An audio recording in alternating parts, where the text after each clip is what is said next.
इंसान को अपने कर्मों का फल कैसे मिलता है? अ लेसनेबल स्टोरी। हेलो फ्रेंड्स, स्वागत है आपका मेरे चैनल स्टोरी टेलर शिप्रा में। ज्योतिष कहता है कि मनुष्य अपने ही कर्मों का फल पाता है। यह तो हम सब जानते ही हैं कि जैसा कर्म करेंगे वैसे ही फल की प्राप्ति होगी। हमारे प्राचीन ग्रंथों में भी कर्मों के फल के बारे में काफ़ी बातें बताई गई हैं। जो मनुष्य अच्छा कर्म करता है उसे अच्छे फल की प्राप्ति होती है। ऐसा मनुष्य सुख भोगता है और जो मनुष्य बुरे कर्म करता है उसे बुरे फल की प्राप्ति होती है। ऐसा मनुष्य दुख भोगता है। मनुष्य को अच्छे फल की प्राप्ति के लिए धर्म के मार्ग पर चलकर अच्छे कर्म करने चाहिए, नहीं तो कर्मों की सज़ा मिल सकती है। यह कर्मों की सज़ा तथा फल कैसे मिलते हैं, यह एक बहुत ही छोटी सी ज्ञानवर्धक कहानी से समझते हैं।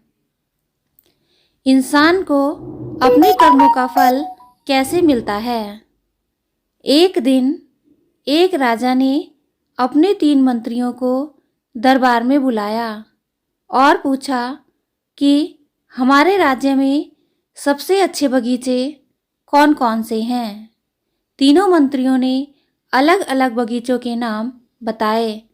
तभी राजा ने अपने तीनों मंत्रियों को आज्ञा दी कि एक एक थैला लेकर बगीचे में जाएं और वहाँ से अच्छे अच्छे फल जमा करके लाएं। तीनों अलग अलग बाग में गए। पहले मंत्री ने प्रयास किया कि राजा के लिए उसकी पसंद के अच्छे अच्छे तथा स्वादिष्ट फल जमा किए जाएं। उसने काफ़ी मेहनत के बाद बढ़िया और ताज़ा फलों से थैला भर लिया। दूसरे मंत्री ने सोचा कि राजा हर फल का परीक्षण तो करेगा नहीं, इसलिए उसने जल्दी जल्दी थैला भरने में ताज़ा और कच्चे गले सड़े फल भी थैले में भर लिए। तीसरे मंत्री ने सोचा राजा को तो सिर्फ भरे हुए थैले से ही मतलब होगा, वह खोलकर तो देखेगा भी नहीं कि इसमें क्या है। उसने समय बचाने के लिए जल्दी जल्दी इसमें घास और पत्ते भर लिए और अपना समय बचाया। दूसरे दिन राजा ने तीनों मंत्रियों को उनके थैलों के साथ दरबार में बुलाया और पूछा कि क्या सभी थैलों में फल भरकर ले आए हैं। तीनों मंत्रियों ने हाँ में उत्तर दिया।